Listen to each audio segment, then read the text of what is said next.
member of the Beavertown Historical Society, and we'd like to talk to you about Will Rogers. How did you get to meet Will Rogers? Well, I think, I'm not sure of the year. It was either 1925 or 26 when I was home taking care of the farms. One very, very rainy spring day.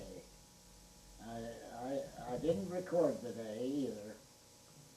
A plane flew low overhead and landed in the field north of my house, north of what was the railroad then.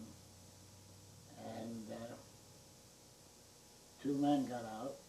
Well, I was excited because I was at the barn and it was raining very hard, but I ran over to see, and two men got out, and they asked if I had a conveyance. Well, I said I have a truck that probably could get through here.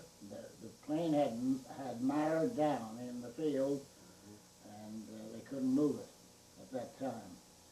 And so I went over and got the truck, back to the house and got the truck, and went out, and they loaded some bags of suitcases, briefcases and so forth, and a typewriter. One man carried a typewriter, which happened to be Will Rogers. Will Rogers.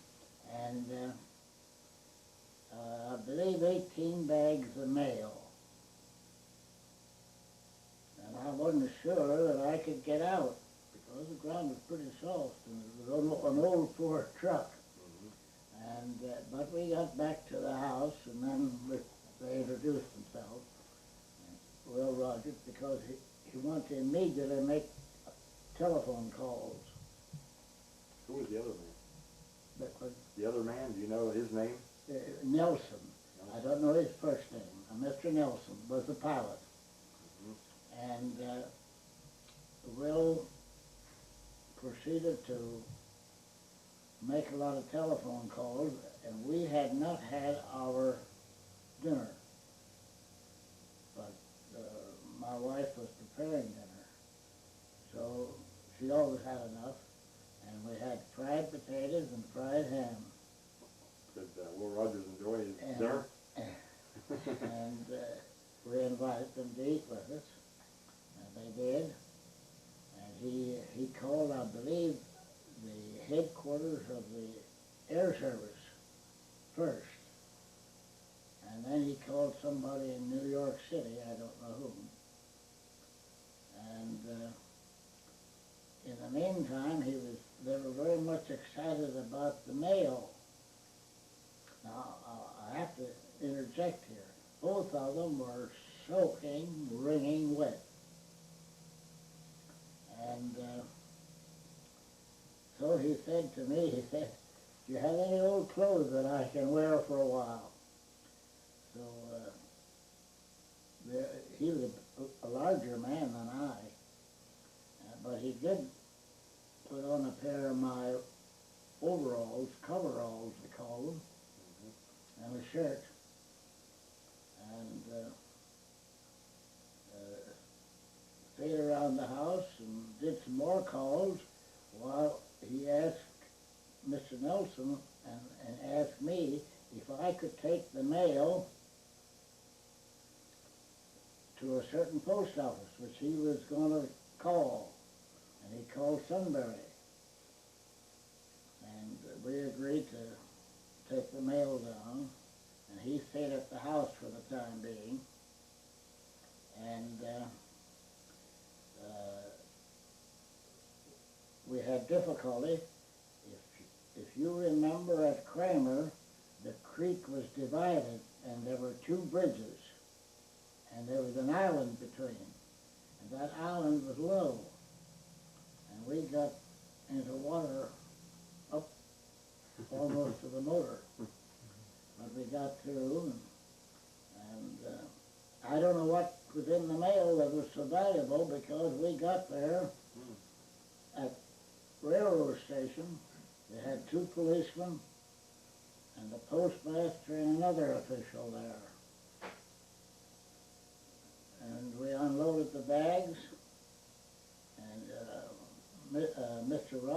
told me, he said, now, you get a receipt for every bag that you deliver, and you hold on to that receipt. He said, now, I don't know what the value was. That's been very important. But we did, and we got back. Now, by the time I got back, Mr. Rogers had contacted the rail service, and he found that he could get a train out of Lewistown, after midnight, around 2 o'clock, to take him into New York. And my wife was there, and she had the schedule. But she said, that's a through train, it doesn't stop at Lewistown. But he said, well, I'll call somebody. And he called some official of the railroad company, and they stopped for him. But Art Wagner took him to Lewistown while we were in Sunbury. But the pal and I came back, and the pal stayed at my place overnight for breakfast. And between 9 and 10 the next morning, 3 men came in a car from Bellefonte. That was apparently the headquarters of the air company. And they looked the plane over and wondered if they could get out. And they asked if I had a tractor. I said, yes, I have a Ford tractor. I don't know if we can pull it out or not. So I took the Ford tractor over with a long log chain and pulled it out, got it on higher ground where the ground was more firm. They thought they could take off from there, which they eventually did. And the pilot and one of the men got in the plane and flew it away, and the other man went back in their car. And now I have to say this, they were very generous in their praise. I have I don't know where it is, I had a beautiful letter from Mr. Rogers. Good. And because he wore my clothes, and in fact, not all his clothes were dry, and his suitcase had no underwear in it. So he wore my underwear away. Yeah. And he said, now what do I owe you for all this wonderful hospitality and this meal? We said, nothing. He said, no, we're glad to do this. And he thanked us profusely. But after he had gone without Wagner, and my wife lifted the dinner plates off the table, there was a $20 bill. Wow. That he left there.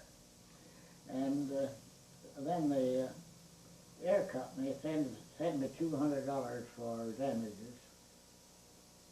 But the sequel to it is I lost one of my best cows. I heard about that. I was milking at the time. And I had a milker on the cow. I forgot about it. And we took the mail to Sunbury and came back, and I didn't think of it till I was ready for bed about 1:30 or there, then I thought about it. The milker was still on the cow, pulsating away, but it ruined her. Wow. I lost the cow. A little bit of a loss. He was a very genial man, very genial. He was forced down, is that right? I mean, you say he was forced down from the weather. The weather conditions forced the plane down? Yes, weather conditions, fog. They couldn't find an open place at all, and they finally took their chance and came down in the field. There's no damage done to the plane. They pulled it out, and I pulled it with the tractor to higher ground. And you never heard from, you have letters from him since that time then? You said you had no No, letters? that was the last letter I ever had from him. And I had a letter from Mr. Nelson, but the letter arrived because about 2 weeks after the episode, Mr. Nelson was killed in a plane accident flying across the Alleghenies. Is that right? Well, how many wrecks did Will Rogers have? You know, What? how many times did he crash or I wreck? don't know how many times. I don't know. Let's find out how he died too. Yes. Yeah. I think he died with Wiley Post in Alaska, Right. I believe. You're a very genial man.